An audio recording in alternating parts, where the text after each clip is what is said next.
folded up my test results and put them into her purse and closed her purse up. I mean, it looked to me like it made me feel really kind of like, what is she going to do with my test? All of my answers that I had made were in pencil. It was pencil in. So you had your copy of the test here with all the questions, a hard copy.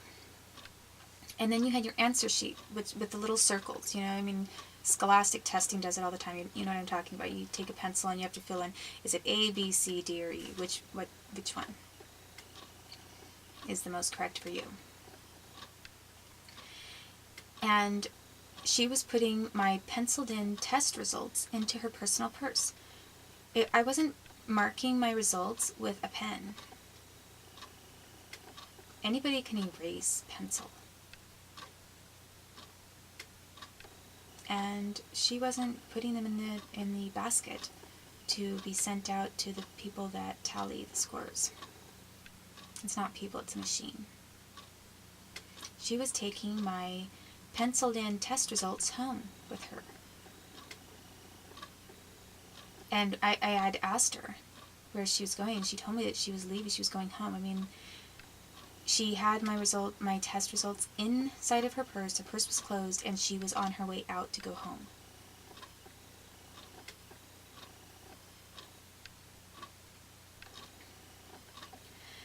And according to what I was told, but I have not ever seen the actual documents, I was told that my test results on the MMPI for that one were normal. That there was nothing abnormal on the test, but that there was a scale somewhere within it. They have some kind of a way to find out whether you're lying or not, and it kind of measures how honest you might be, or whether you're being unguarded or not.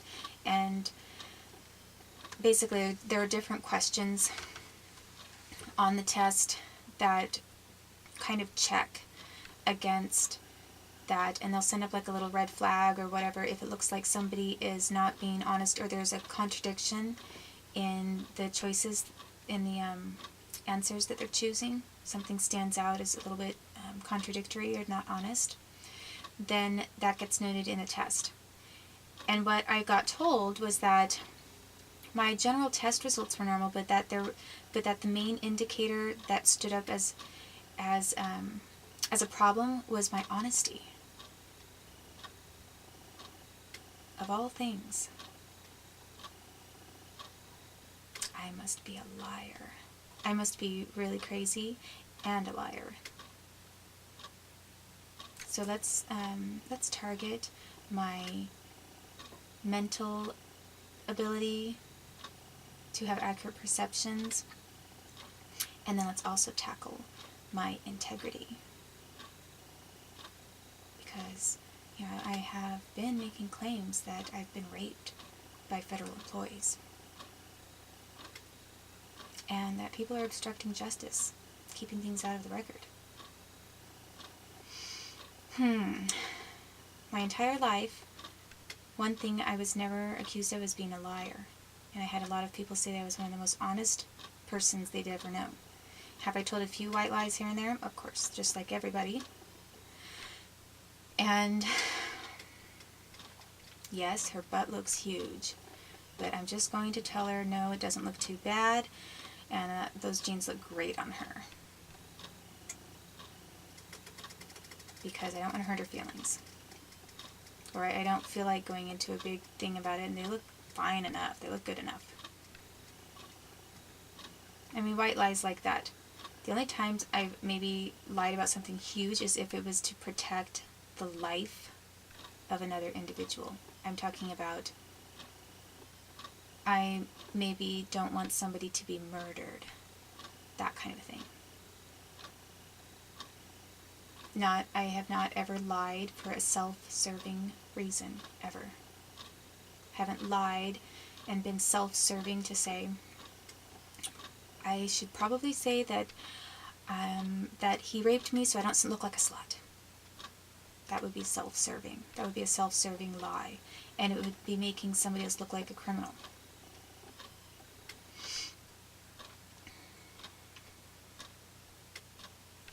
So I think it's really a little bit bizarre that out of that entire MMPI, they were willing to say, okay, well, the test results look okay in general, that no big red flags on the MMPI, except for the honesty portion.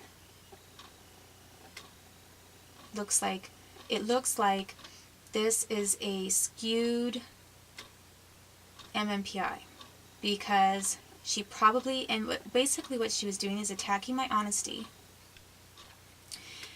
and then that put the entire normalcy of my test results into question, because then it looks like I'm not an honest person, and since I'm not an honest person, I also am trying to hide something, which means that even if my MMPI results look normal, I really am possibly totally nuts. But I am a smart nuts person.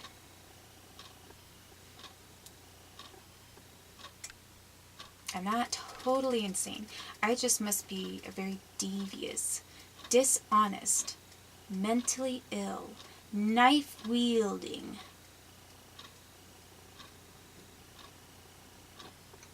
bunny boiler. Yeah, that's it. Never tortured. Of course not. My son was never fried. Of course not. His toenails and his fingernails were never warping because of the things that were being done to his body. Yeah. No, I'm just looking like a very unsavory character. The kind that police would put into jail. And the kind that police wouldn't have, or a staff at a mental health institution would not have any problem assaulting with drugs.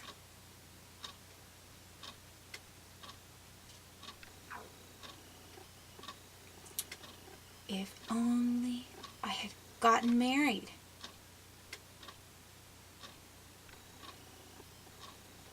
I could have kept my land, my child, my other children wouldn't have been murdered.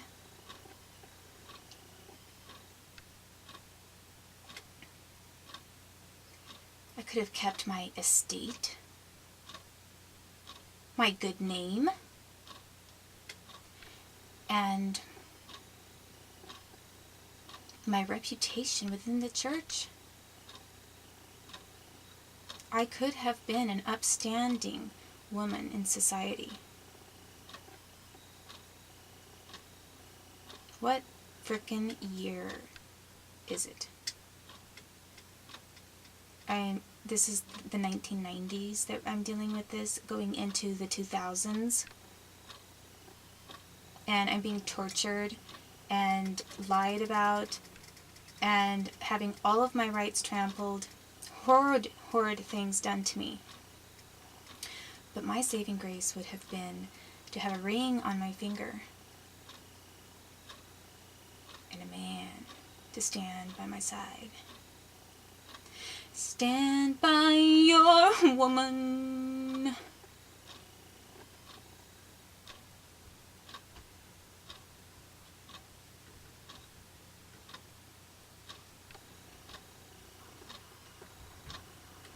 Because she can't stand on her own.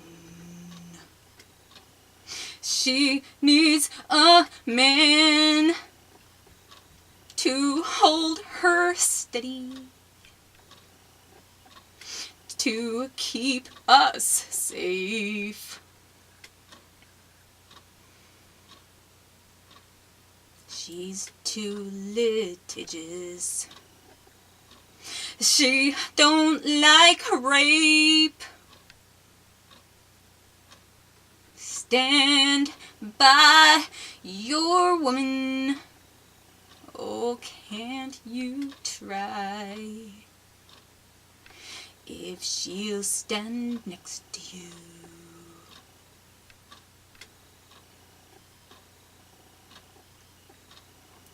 Her good name will never die. It will just be changed.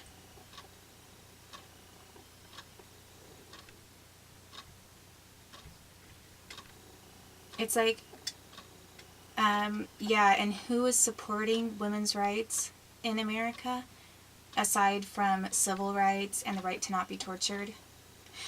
Let's think. The U.S. Department of State, Aerospace Defense Industry, and CIA, FBI, they're looking really progressive.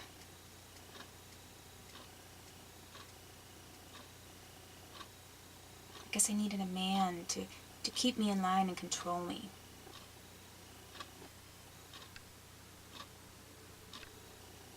Because my only worth in society, evidently, is to be providing sexual services to a man. That was worth something. If I could do that, I had something to offer. And if I wasn't going to do that, I wasn't going to be for jewelry. I was going to be for technology.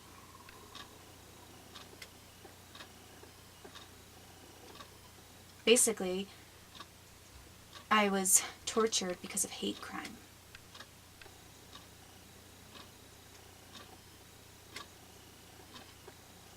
And in 1994, when I reported someone for not paying taxes to the IRS, I was implanted with microchips. And my life went downhill from there. Because all of a sudden I looked not very... all of a sudden I was looking like an activist. And somebody that should be punished and controlled. And we'll show you. Because we know Lou is free. And the Clintons.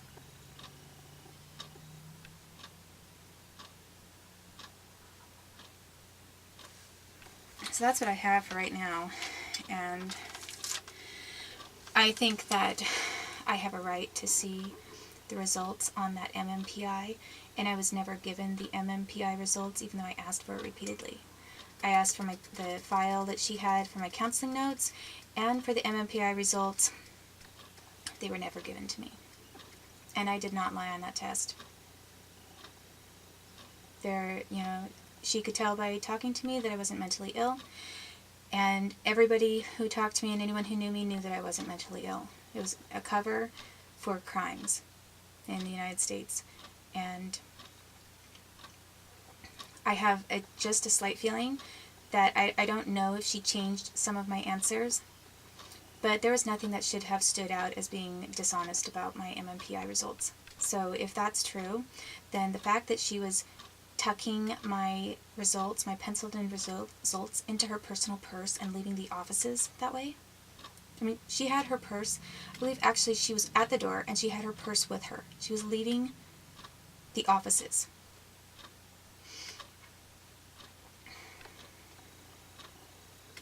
I think that that's a little suspicious. Because anybody could change a couple answers, look at the answer key, figure out how to alter just maybe a couple of things, and then send it off to the automatic machine that does the calculations. The first thing that I had ever thought when I caught her doing that is I thought, is she taking that in her purse to show somebody? Because I thought maybe somebody wanted to get a heads up before it went through the machine and was scored. And I actually never thought that she might have just taken it to work with somebody about changing my answers. I thought maybe she's just going to meet with a lawyer and someone wants to look it over and get a heads up on what the results are going to be ahead of time. But it doesn't look very good for her because those were penciled in answers. And I know for a fact that there is nothing that would have been abnormal or should have been abnormal about my test results at all. So it's another story as to what happened to me on the way there and on the way back and how I was tortured in Seattle. I mean, I'd like to know if Lucretia Krebs works for the FBI.